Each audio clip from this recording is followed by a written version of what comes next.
I'm walking in this forest to have a little look of the feeling of being sort of encased in these woods, which, as I was saying in that last video, you imagine people who did escape would have ran there deep into that forest, not knowing where they're going to get to for safety. And I was just thinking just now with myself, I thought, I'm a bit thirsty and I would do fancy a drink right now. And I realised that the water that I have in the car was nearly finished. And I thought, okay, I'll have to wait because it's a bit of a while from here to get a drink. And I have a drink just there.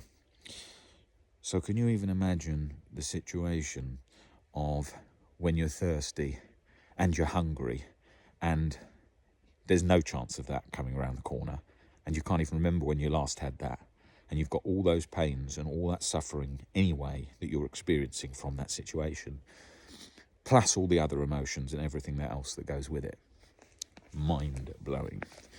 And it's a very interesting thing to see and have a perspective of. Now, I've got no idea what this is here. In the middle of this forest, there is one or two signs. That's why I've walked out here, because I saw those from a distance. So let's see what these say, because I imagine they talk about this execution area. Now, yeah, and even my hand, of course, is cold from that snow. But you imagine when you've got snow on you all the time, it's going to be very, very difficult. So, the road to execution sites, testimony. They told us to lay face down under the guard of Ukrainians and Germans in the groups of 20 people were taken to the forest to be shot. So, basically is here what I was talking about, coming here to this point 4 to describe that. I was in the second group right after entering the road to the forest. To prevent our escape, we were told to lower our pants. I decided to run, knowing that I'm going to die anyway. I managed to catch my falling trousers with one hand and I started to run away. After dozens of steps, I was hit in the arm with a bullet and I fell. A Ukrainian ran up to me, and seeing that I'm alive, he shot me in the neck. Luckily, the bullet went only through the muscles, and when I regained consciousness, I felt that I'm alive. I crawled out of the forest. Well, there you go. How insane these stories all are. And there's a few of these signs here in this forest. So I will go and read out some of these for the experience. Yeah, you can't even put, how can you put an emotion? You can't put an emotion to these things because it's very hard to comprehend what any of this is like. And it's like if someone just tells you a shocking story of somebody, I don't know, climbing up Mount Everest, dying nearly 4 times, then surviving and then dying again. All that you think is you're sort of like, what? Are you serious? How could this? That's how you feel. That's how you feel when someone tells you a story like that. That's how it feels. You say, oh my God, what are you talking about? And you almost laugh at first at the odds. You're laughing at the odds. So you're like, what? The guy's died nearly here and here and here and he still survived? You can't believe that. That's what you experience here. Somebody has come through all those other things, lost their house, lost their possessions, lost everything, then got to this, then nearly got killed at the next point, then been in a quarry to try and survive, then nearly been shot, then families died, then he's survived that, then he's got out here, then he's got to this part, then he's managed to escape. You can't even believe it. It's so insane, the story. You can't even comprehend that situation. It's something so difficult and so bleak. And when you're standing here in this forest and it is getting quite cold and it's just so negative and horrible environment. I mean, listen, you'll hear nothing. Now, if you're here, all you'd hear was guns shooting you, dogs probably barking, chasing you, and you're running through there, like he just said there, with your trousers down, not knowing where you're going to be. Now, let's read out this next one. Testimony brought to Treblinka labour camp. And, I can feel myself shivering a bit inside. And you can feel that, along with the just general sort of shock of the situation that you experience. And you don't know what to think with these things. We were told to lay down, face down, then groups of 10 to 20 people were taken to the forest. I was taken to the group of 20. The road to the forest was covered with corpses of people who tried to escape. In order to prevent escape, men were forced to lower their pants by the access. This might be actually the same as the other ones. Yeah, this is the same. This is just because there was groups of people that were obviously, when there's a lot of people here and it's nicer weather, I'm sure people, and they've got a lot of people who want to read the signs, they put multiple of the same sign. But yeah, you can't believe it. It's a very hard thing to comprehend. As I said in the last video, if someone tells you a story of someone in Mount Everest surviving and then nearly dying 4, 5, 6 times, you think, oh my God, it's just ridiculous. And that's what you feel, that's what you think. Different people, different feelings, different things you think, how things relate to you. Being this cold, being that cold, which would be 10 times worse, especially if in January and February where it goes to minus 10 and 20 here, yeah, life would be hell. This is hell, isn't it? This is as close to hell as you get. I'm not religious, I don't believe in any heavens and hells, but if there was one, this would be the place that there would be a hell. 100%. There's no doubt about that. This place would be the hell. Because what you've got all physical suffering that you can imagine, plus think of people that had all different diseases anyway. You think of all those things that people had, all the different diseases that people had, and then being in this position, or old, and for everything you can imagine. And you know what? When I was making this video, I was thinking to myself, okay, like I was saying, it's difficult to make a video like this. What kind of emotion do you feel? What kind of tone do you set to make a video like this? And it never feels right. It never feels right. You can't do a video where you're sort of, you can't. It's very hard to do a video like this where you've got different ranges of emotions that you would experience that other people wouldn't experience, of course, if they were in this situation by any means. And you have to explain every emotion you feel to do it justice, so that people realise the reason that you're here and how seriously how seriously you take it, which, as somebody who follows my story, is very much a case. It's particularly in this area. Look, OCD, like I said, is my life's work, but this is something that I've had a deep interest into, having been around a lot of Jewish people throughout my life, and seeing and hearing their struggles, and knowing families that have survived the Holocaust, Auschwitz, and so on. So yeah, you're doing it justice, because when they watch my videos as well, that know what I do for anxiety, I want to do it justice. Very difficult to make a video like that, to know exactly how to speak, because humans don't speak on one level. We don't, even when something's shocking, we don't stand there just crying. We stand there talking like I'm talking now. The same as if you go to the doctor and you're really ill, you've got a kind of plain face, and you're describing it most of the time. And that's sort of how I feel here. So you never really do it justice when it comes to emotion. Let's see if this sign has anything else.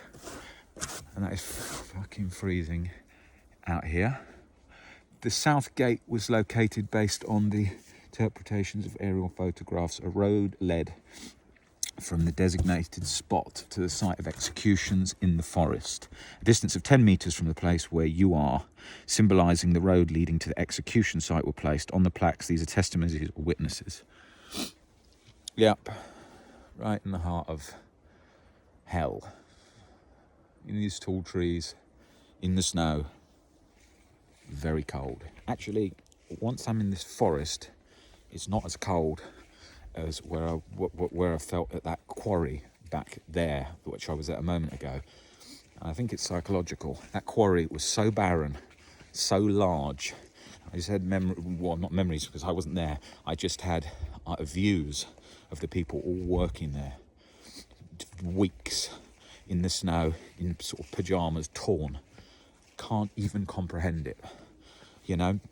As much as a body can adjust and adapt to different temperatures and get used to things, that amount of difficult things that you're facing emotionally from every single angle is going to be a very, very hard thing to adapt to. And I'm sure, like what I was just saying there about how you adapt in emotions to all kinds of situations, people wouldn't be standing there crying the whole time, no matter how much shock was. I'm sure people would be screaming. I'm sure people would be committing suicide left, right and centre in all kinds of situations. I'm sure, and I know that happened. But at the same time, people accepted and adapted and got on, like Viktor Frankl said. But doing that and adjusting under those conditions, fucking hell, can't even imagine it. It's so hard. It's like, when people get told something shocking, what are their reactions? I work with people every day that are told very shocking and scary things in life and all different circumstances, losing parents and stuff and all things. People's emotions aren't like people think in the film. That's what I was trying to highlight here, to do it justice and to explain exactly how I think. People don't sound like that. They're like, I can't believe it. How's that happened? They don't realise how sad they are until weeks or days after. That's how these things go. With OCD, you know what it's like. You can be in immense suffering, have a very plain face. And I mean, you just look at this floor here where we're walking. I mean, if you were running in this, and look, I've got these shoes on, trainers, and if you were running in this, on this ground, what's this ground like? This is all logs that are under here, as you can see. This is pretty thick forest at times. If you're running and being chased by dogs in the cold, and it gets pretty dark, doesn't it? You can't really see where you're going around that shrubbery and stuff. It gets pretty difficult, and you could trip over in 1 second. What are you going to do? You sprain your ankle running with no shoes on in this, being shot at. You've probably already been shot at earlier. Fucking nightmare. The worst. Hell, as I said, absolute hell. That is hell as much as you can get there. And then the other option is, if you're not being killed that way, you're in the gas chamber. So, I mean, you haven't got many options that are looking like any direct form of hope. Escape route, it can be killed in that way. Gas chamber is obviously dead zone where you're not coming out alive. That labour camp was all trap. There was no golden ticket at the end of it by any means. Auschwitz, which I'll be going to tomorrow, when people walk in under the sign, what does the sign say? The sign says, "Work will set you free." I don't know the translation of it, what it says on that gate, but that's what it says. Work will set you free. It's a complete load of crap. You could have worked as hard as you want in there and you're dead. So it makes no difference. And that's the whole message from all of this stuff. A place of no hope. You're looking in that forest, standing in the snow, and you think about how much hope you're feeling. And that whole Viktor Frankl book is about hope. How much hope have you got? You're dealing with the memories of family being killed, and you're running through here, freezing, ill, probably got disease that might kill you any second anyway, and you're running through there. You've got to cling to hope. And you have to. And it's easy for me to say that here, whilst I'm in this coat and nice hat. But in reality, it's not like that situation at all. It wouldn't be that situation.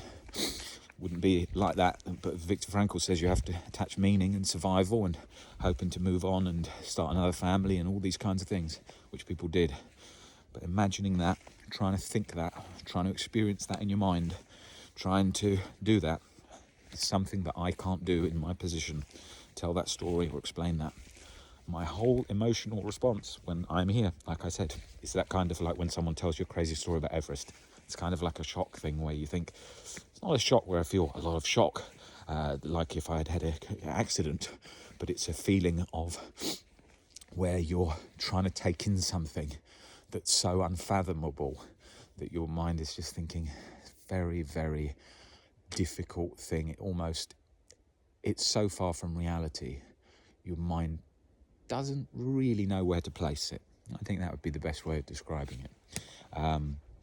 Different people are different, as I said in the last video. Some people are crying, some people are very sad. For me, that hasn't been the emotions. It's been a shock, always a surprise of the depths of humanity, as well as just looking at things and thinking, how do you get to that, and how could you, what would that situation even be like? So yeah, that's what it's like. And I've read a lot of books about it, and I've watched a lot of films about it, and I've read a lot of things online about it. But when you actually come here and you stand here, different feeling, for sure, 100%. But it's not like the feeling I'll get in Auschwitz, which is much more in your face. I'm standing in a forest here, and although I know what's around, this is a forest. If you took those signs away, I could be just in a forest, and I could have a different change in perception right now. I could say that this is a lovely forest, and this is beautiful snow, and it's so lovely to be in the forest, and it is equally picturesque. And I could very much put myself in that mind at the moment of that too.